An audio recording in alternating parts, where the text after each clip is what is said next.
Welcome back to some new r/PettyRevenge stories. I hope you had a great day.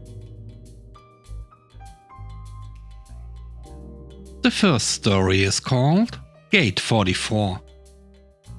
My coworker and I work for a national agricultural supply company, but I am in a central role while he flies frequently and therefore has lounge access with the airline. We were flying from one city back to our own. He was bragging about it the whole day, and when we got to the airport, he wished us peasants a nice time in the airport food court, slumming it with the mouth breathers and so on. He'd bruise his own tonsils if he could. Our flight nears and he texts through, asking what the gate is. The rest of us are walking down the sky bridge onto the plane at this point.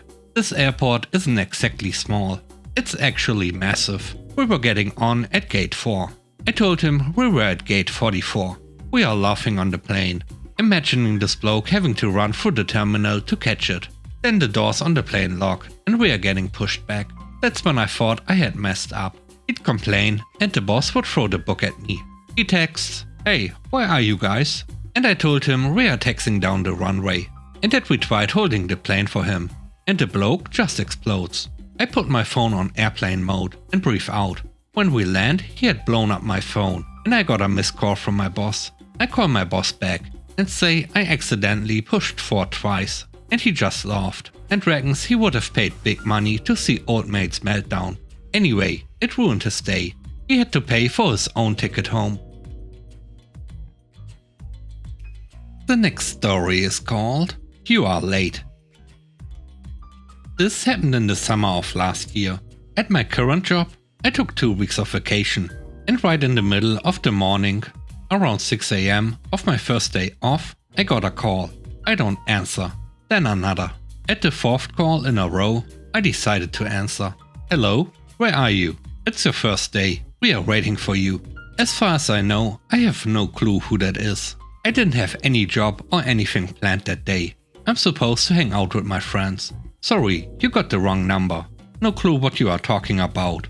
I hung up and went back to sleep. But that jerk called me 2 more times in the next hour. He left a message, saying young people are lazy, and that he can't believe I lied to him after a great interview. He ends up calling again, and I picked up the phone. I know this will be the last time I'll deal with him. "Yes, I know I'm late. I'm on my way. I'll be here soon. Promise." I hung up and then I blocked his number before going back to sleep.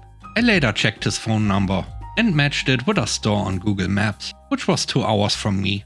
I left a bad review, saying the person working there harassed me on the phone.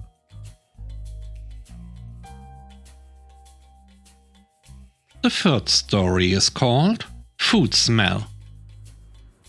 This happened around 8 years ago.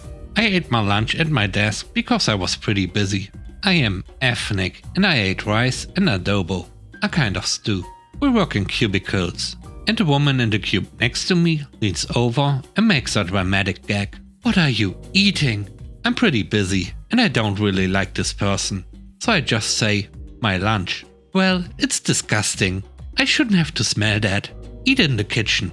I replied with something along the lines of, "Let me finish it then, so it doesn't stink anymore." She stomps to HR to report me and get me to stop eating at my desk.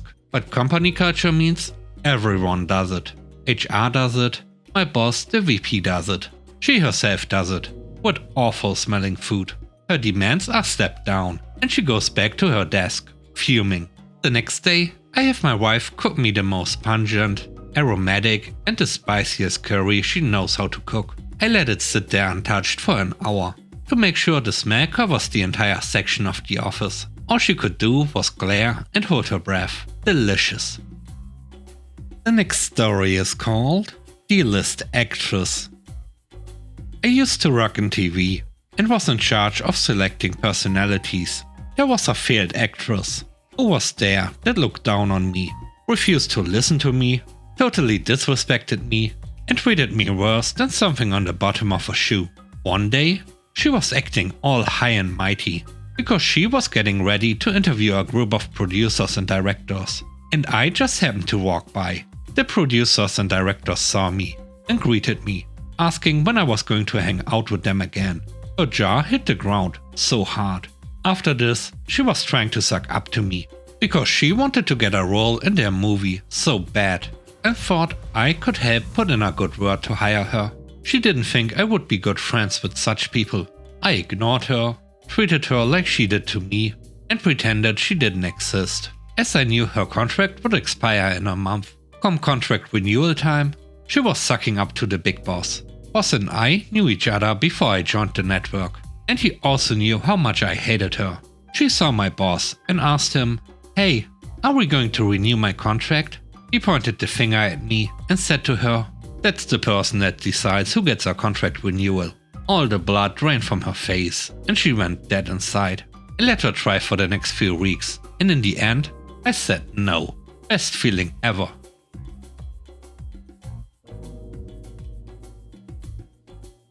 The last story is called My Land.